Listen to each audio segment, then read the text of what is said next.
ప్రభువైన యేసుక్రీస్తు పరిశుద్ధ నామమునకు మహిమ కలుగునుగాక. ప్రభువుతో ప్రతి ఉదయం అనే కార్యక్రమాన్ని చూస్తున్న మీ అందరికీ ప్రేమపూర్వక వందనాలు తెలియజేసుకుంటూ ఉన్నాను.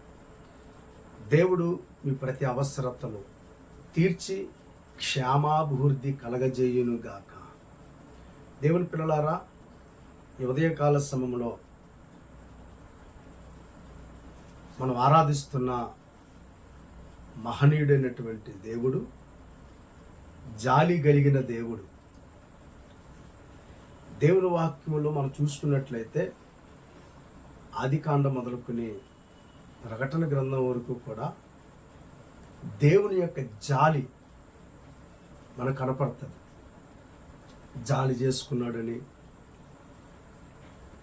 కుమారుల పట్ల జాలి పడేవాడని, జాలి కలిగిన దైవం అని, ప్రజలు భయంకరమైనటువంటి శ్రమల్లో ఉన్నప్పుడు వారి పట్ల జాలి చూపినని, ఇలా దేవుని యొక్క గొప్ప గుణం మనకు అక్కడ కనిపిస్తుంది. ఆయన జాలి కలిగిన వాడు కనుక తన పిల్లలు కూడా అలాంటి జాలి కలిగిన మనస్సు కలిగి ఉండాలని ప్రభువు ఆశపడుతూ ఉన్నాడు.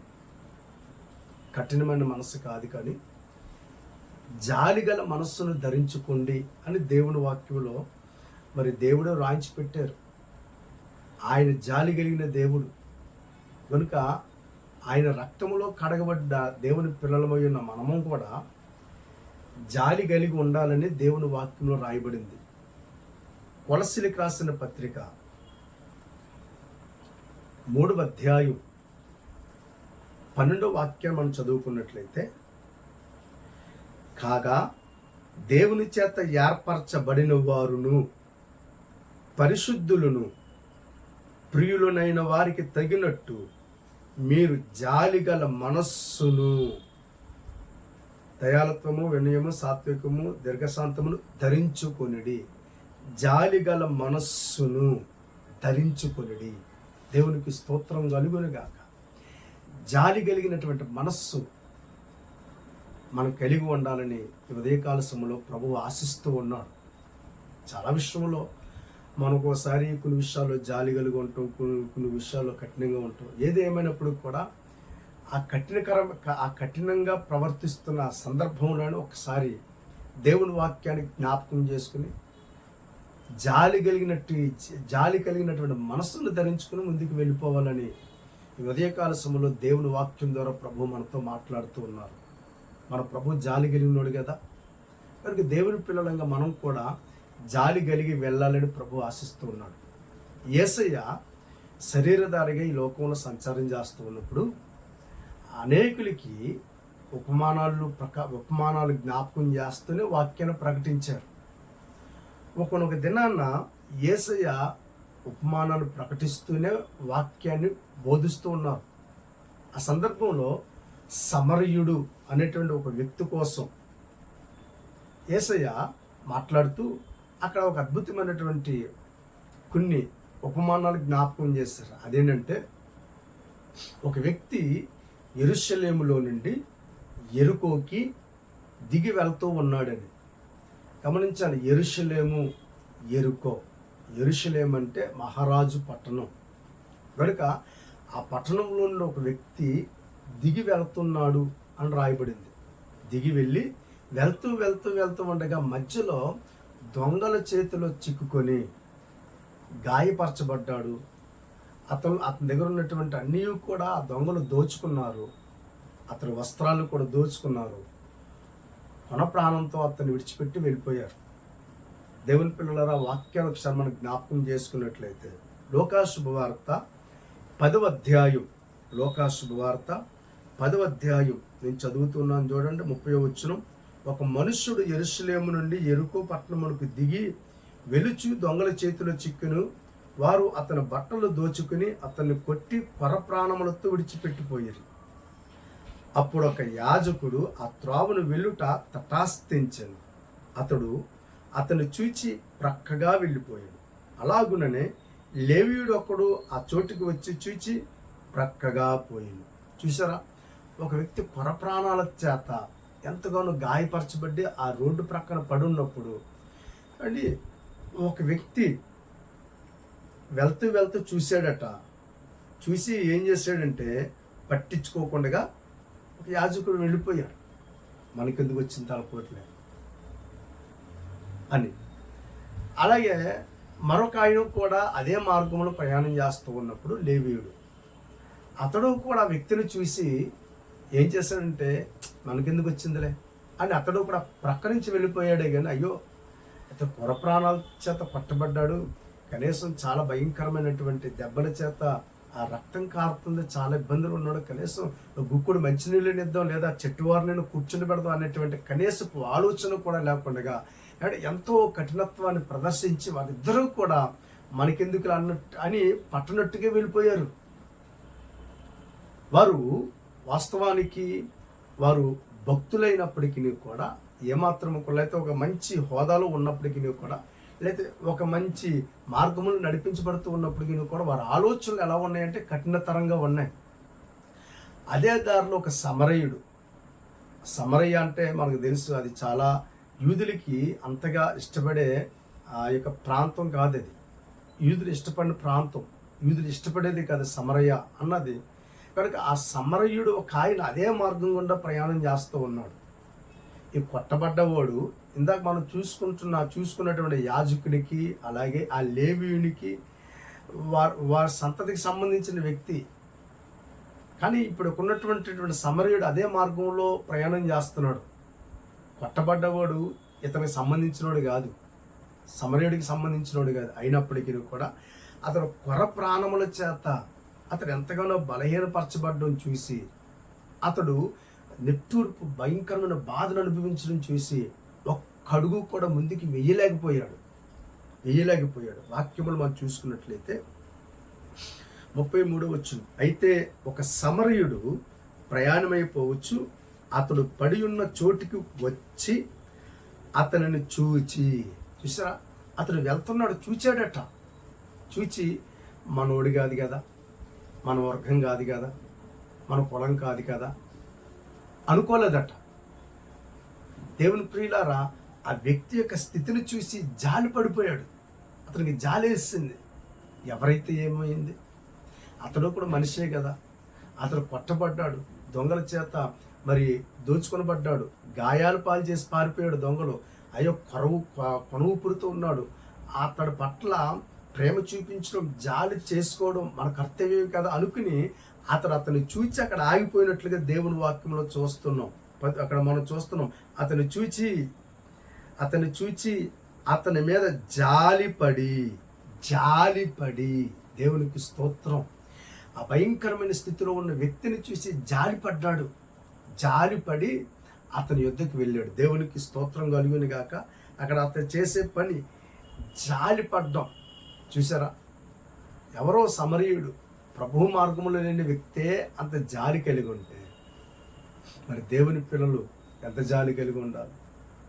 కనుక జాలి కలిగిన మనస్సు దేవుని పిల్లలు కలిగి ఉండాలి. మన ప్రభు జాలి కలిగినాడు. యేసయ్య జాలి కలిగే ఆ రోజుల్లో అనేకులు స్వస్థపరిచినట్లుగా మార్గం మధ్యలో ఉన్న వ్యక్తులు కూడా దావీదు కుమారుడా అని ఆ కేకలు వేస్తున్న వారి కేకలను దాటిపోలేదు ఆయన. మళ్ళీ వెనక్కి వచ్చి వారిని బాగు చేసి వెళ్ళడానికి గల కారణం ప్రజల పట్ల ఆయన కనికరాన్ని చూపించే దేవుడు, జాలిపడ్డ దేవుడు, కనికర సంపన్నుడు, ఎంతో జాలి కలిగిన దేవుడు. మరి ఆయన రక్తంలో కడగబడ్డ మన ఆధ్యాత్మికమైనటువంటి జీవితంలో కూడా అలాంటి జాలి కలిగిన మనస్సును ధరించుకోండి అని కొలసీలకు రాసిన పత్రికలో ప్రభువు రాయించి పెట్టారు. కనుక ఇక్కడ సమరయుడు జాలిపడ్డ సమరయుడు. కనుక జాలిపడిన సమరయుడు అక్కడ మనం కొన్ని మాటలు జ్ఞాపకం చేసుకున్నట్లయితే అతని దగ్గరికి పోయి నూనెయు ద్రాక్షారసమును పోసి, చూడండి ఇది ఒక మెడిసిన్. పూర్వకాలంలో ఫస్ట్ ఎయిడ్ చేస్తున్నాడు. ఆ యొక్క పూర్వకాలంలో అతనికి తెలిసినటువంటి ఒక చిన్న చికిత్స అతను చేస్తున్నాడు. నూనెలో స్వస్థపరిచే గుణాలు ఉంటాయి కనుక దేవుని ప్రియులారా, పూర్వకాలంలో అంత మెడిసిన్ లేదు కదా. కనుక అతని దగ్గర ఉన్నదే నూనె విలువైంది, అంటే ద్రాక్షరసం కూడా విలువైందే. కనుక అతని దగ్గర ఉన్నటువంటి ఆ నూనెయు ద్రాక్షరసమును పోసి అతని గాయములను కట్టి, దేవునికి స్తోత్రం కలుగునుగాక, గాయములను కట్టి. ఈ ఉదయకాల సమయంలో ఎవరైనా వారి మనస్సులు గాయపరచబడి ఉంటే మరి ఆ గాయాలు రేపేవారిగా ఉండకుండా గాయాలను కట్టేవారిగా మనం ఉండాలి. ఒకవేళ ఎవరైనా శ్రమల్లో, బాధల్లో, అనారోగ్యంలో, ప్రతికూలకరమైన పరిస్థితుల్లో వారు గాయపరచబడ్డ మనసు కలిగిన వారుగా ఉంటే వారి గాయాలకి దేవుని మాట ద్వారా వారికి మందు వేయాలి. దేవుని మాట ద్వారా వారిని ఆదరించి వారికి ఉన్న గాయాలు కట్టేవారంగా మనం ఉండాలి. జాలి కలిగిన మనస్సు అంటే దేవుని ప్రియులారా, జాలి కలిగి వారి గాయాలు కట్టేవారంగా ఉండాలి, కానీ వారి గాయాలు రేపేవారంగా మనం ఉండకూడదు. దేవునికి స్తోత్రం. పర్వాలేదమ్మా, దేవుడు కార్యాలు చేస్తాడు, మీకోసం ప్రార్థన చేస్తాం, ఇది మీకు ఏమి కాదు, పర్వాలేదు, మీరు ధైర్యంగా ఉండండి, దేవుడు బాగు చేస్తాడు అని వారిని మనం ధైర్యపరచడం, వారి గాయాలన్నీ కట్టడం. దేవుని ప్రియులారా, మన సపోర్ట్, మేము ఉన్నాం కదా, భయపడద్దు అని వారు మనం ధైర్యపరచడం. లేదా అనారోగ్యములు ఉండి అయ్యా డాక్టర్లు కాదన్నారండి, ఇక అవదన్నారండి అని చెప్పినప్పటికీ కూడా భయపడద్దు, ప్రార్థన చేద్దాం, దేవుడు కార్యాలు చేస్తాడు, మీరు ధైర్యంగా ఉండండి, ఏమీ కాదు. డాక్టర్లు వారు ఏమన్నప్పటికీ కూడా దేవుడికి సమస్తము సాధ్యమే అని వారు మనం ధైర్యపరిచి వారి గాయాలు కడితే, దేవుని ప్రియులారా, మరి ఎంత అద్భుతం జరుగుద్ది కదా. కనుక ఉదయకాల సమయంలో గాయపరిచే మైండ్ సెట్ మనలో లేకుండా గాయాలు కట్టేవారంగా ఉండాలి. అక్కడ మరికొన్ని మాటలు చూసుకున్నట్లయితే అతను గాయాలు కట్టాడు. అక్కడ చూస్తున్న గాయములు కట్టి తన వాహనం మీద ఎక్కించి ఒక పూట కూలి వాని ఇంటికి తీసుకుని పోయి అతన్ని పరామర్శించెను. అతని పట్ల ఎంత ప్రేమను కనుపరిచాడో చూడండి. పరామర్శించాడు, అతను పలకరించాడు, ధైర్యం చెప్పాడు, బాధపడొద్దు అన్నాడు, ఓదార్చాడు. ఏమండి, నీ సమస్యలన్నీ తొలగిపోతే నువ్వు ఆరోగ్యంగా ఉంటావు, నువ్వు బలపరచబడతావు, తొందరపడకు, భయపడకని అతన్ని పరామర్శించి అతన్ని ధైర్యం చెప్పాడు. దేవునికి స్తోత్రం కలుగును గాక.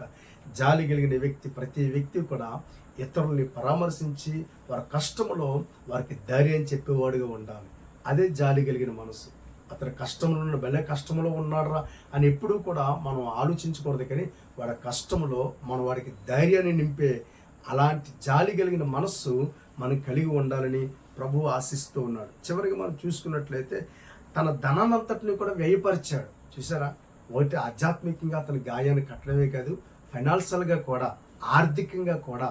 మరి అతనికి ఉన్నటువంటి కాస్త కోస్తా అతనికి కావలసినవి అనుగ్రహించడానికి, అతనికి కావలసినడానికి ఇవ్వడానికి తన ధనాన్ని కూడా కనుపరుచినట్లుగా దేవుని వాక్యంలో మనం చూస్తున్నాం. చూడండి, అక్కడ మనం రాయబడింది, మరునాడు అతడు 2 దేనారములు తీసి ఆ పూట కూలివానికి ఇచ్చాను, అతను పరామర్శించుము, నీవు ఇంకేమైనా ఖర్చు చేసినట్లా నేను మరలా వచ్చినప్పుడు అది నీకు తీర్చదనని అతనితో చెప్పాను. దేవునికి స్తోత్రం. చూసారు ఎంత ప్రేమను కనుపరుస్తూ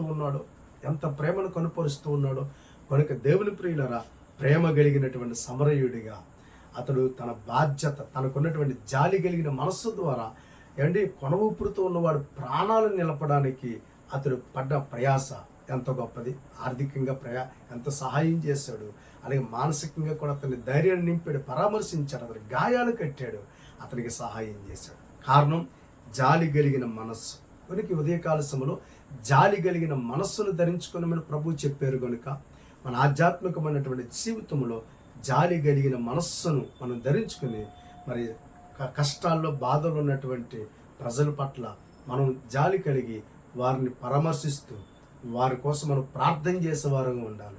కనుక దేవుడు మనకి నేర్పే సత్యం, ఆయన జాలి కలిగిన వాడు. దేవుని పిల్లలమైన మనం కూడా జాలి కలిగిన మనస్సును ధరించుకుని దేవుని మహిమకరంగా జీవిందాం. అట్టి కృప ప్రభు మనకు అనుగ్రహించును గాక. ఆమేన్. చిన్న ప్రార్థన. కృప కలిగిన దేవా, ఈ ఉదయకాల సమయంలో జాలి కలిగిన మనస్సును మీరు ధరించుకొనుడని సెలవిచ్చారు. సమరయుడు జాలి కలిగి ఉన్నాడు కనుక కొరవూపురితో కొట్టబడ్డ అయ్యా మరి ఇతని ఉన్న వ్యక్తిని బాగు చేసినట్లుగా, అతని పట్ల బాధ్యత కలిగి అతన్ని బాగు చేసినట్లుగా చూస్తున్నాం. కనుక అది కేవలం జాలి కలిగిన మనస్సు ఉంది కనుక కనుక మా ఆధ్యాత్మికమైనటువంటి జీవితాల్లో కూడా మేము జాలి కలిగిన మనస్సును పొందుకుని అయ్యా నీ పిల్లలంగా ముందుకు సాగిపోవడానికి